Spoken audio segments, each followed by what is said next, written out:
Enzyme എന്തുണ്ട്? Enzyme ഉണ്ട്. ഈ സലൈവയിലുള്ള എൻസൈമിന്റെ പേരാണ് സലൈവറി അമലൈസ്. എന്താണ് സലൈവറി അമലൈസ്? എന്താണ് സലൈവറി അമലൈസ്? മൗത്തിൽ എന്തുണ്ട്? സലൈവറി അമലൈസ് ഉണ്ട്. നിങ്ങൾ ശ്രദ്ധിച്ചോണേ, ഈ അമലൈസ് എന്ന് പറഞ്ഞ സാധനം ഉണ്ടല്ലോ, ഈ അമലൈസ് എന്ന് പറഞ്ഞ സാധനം എപ്പോഴും കാർബോഹൈഡ്രേറ്റ് ഡൈജഷൻ കഴിയുന്ന സാധനമാണ്. എന്താണ് അമൈലേസ് ഉണ്ടല്ലോ, അമൈലേസ് നിങ്ങൾ എവിടെയൊക്കെ കേട്ട് കഴിഞ്ഞാൽ നമ്മുടെ ബോഡി എൻസൈംസ് ഇല്ലേ, അവിടെ എവിടെയൊക്കെ ഈ അമൈലേസ് എന്ന് കേട്ട് കഴിഞ്ഞാൽ അത് കാർബോഹൈഡ്രേറ്റിന്റെ ഡൈജഷൻ ആണ്. എന്താണ് കാർബോഹൈഡ്രേറ്റ് ഡൈജഷന്റെ കാണിക്കുന്ന സാധനമാണ്. നമ്മൾ കഴിക്കുന്ന സ്റ്റാർച്ച് ഇല്ലേ, നമ്മൾ കഴിക്കുന്ന ചോറില്ലേ, ചോറ് അടങ്ങിയിരിക്കുന്ന സാധനം സ്റ്റാർച്ച് ആണ്. സ്റ്റാർച്ച് അതോടൊപ്പം തന്നെ മറ്റു ചില പോളിസാക്കറൈഡ്സും കാണും. ഈ പറയുന്ന സ്റ്റാർച്ചിനെയും ബാക്കി വലിയ മോളിക്യൂൾസിനെയും ആദ്യം ഡൈജസ്റ്റ് ചെയ്യുന്ന ആൾ ആരാണ്? സലൈവറി അമലൈസ് ആണ്. സലൈവറി അമലൈസ് ആണ്. ഇത് കൂടാതെ നമ്മുടെ സലൈവറി വേറെ എൻസൈംസ് ഉണ്ട്, പക്ഷെ ഡൈജഷൻ വേണ്ടിയിട്ടില്ല. ലൈസോസൈം എന്ന് പറയുന്ന സാധനമുണ്ട്. ലൈസോസോം അല്ല, ലൈസോസൈം. ഈ ലൈസോസൈം ചെയ്യുന്നത് നമ്മൾ കഴിക്കുന്ന ആഹാരത്തിൽ ബാക്ടീരിയോ അങ്ങനെ എന്തെങ്കിലുമൊക്കെ ഉണ്ടെങ്കിൽ അതിനെ എന്ത് ചെയ്യും? നശിപ്പിച്ച് കളയും. ലൈസോസൈം. സംശയമുണ്ടോ? മൗത്തിലുള്ള പ്രധാനപ്പെട്ട എൻസൈം ആരാണ്? Salivary amylase. എന്താണ് സലൈവറി അമലൈസ്? സലൈവറി അമലൈസിന്റെ ജോലി എന്താണ്? സലൈവറി അമലൈസിന്റെ ജോലി എന്താണ്? നമ്മുടെ സ്റ്റാർച്ചിനെ സിമ്പിൾ ഷുഗേഴ്സ് ആയിട്ട് കൺവേർട്ട് ചെയ്യും.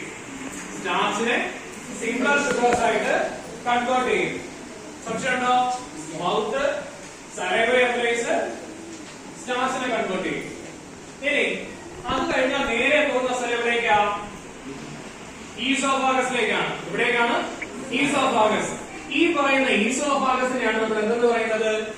ഫുഡ് പൈപ്പ് എന്ന് പറയുന്നത്. എന്തെന്ന് പറയുന്നത്? എന്തുകൊണ്ടാണ് ഈ ഫുഡ് നമ്മുടെ നേരെ സ്റ്റൊമക്കിലേക്ക് പോകുന്ന ഒരു പൈപ്പാണെന്ത് ബേസിക്കലി ഈസോഫാഗസ് എന്ന് പറയുന്നത്. ഇനി ഈസോഫാഗസിന്റെ പ്രത്യേകത, അതിന് ഒരു പ്രത്യേകതരം മോഷൻ ആണ്. ഒരു പ്രത്യേകതരം മോഷൻ.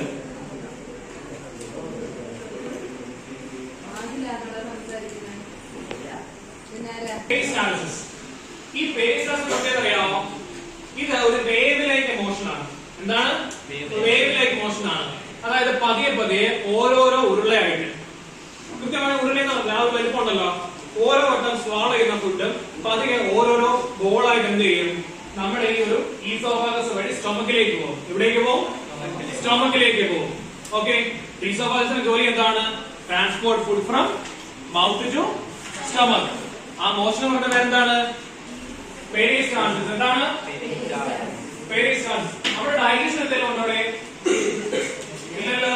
അവിടെ എൻസൈംസ് ഇല്ല, അതുകൊണ്ട് എന്തില്ല? ഡൈജഷൻ ഇല്ല. സംശയമുണ്ടോ? ഇനി അടുത്ത ആളാരാണ്? സ്റ്റൊമക്ക് ആണ്. ആരാണ്? സ്റ്റൊമക്ക്. ഈ സ്റ്റൊമക്കിന്റെ പ്രത്യേകത എന്താ? സ്റ്റൊമക്കിൽ ആരുണ്ട്? സ്റ്റൊമക്ക് പറഞ്ഞാൽ മൂന്ന് ആൾക്കാരാണ് ഗ്രൂപ്പായിട്ട് പറയുമ്പോ. ആദ്യം പറയുന്നത് ഗ്യാസ്ട്രിക് ജ്യൂസ് എന്ന് പറയും. Gastric juice. അതിന്റെ അകത്ത് എൻസൈംസ് ഉണ്ട്, ഹൈഡ്രോക്ലോറിക് ആസിഡ് ഉണ്ട്. എൻസൈംസ് ഉണ്ട്, ഹൈഡ്രോക്ലോറിക് ആസിഡ് ഉണ്ട്. HCl ന്റെ ജോലി എന്താണെന്നറിയാമോ? HCl ആസിഡ് ആണോ ബേസ് ആണോ? ആസിഡ് അല്ലേ?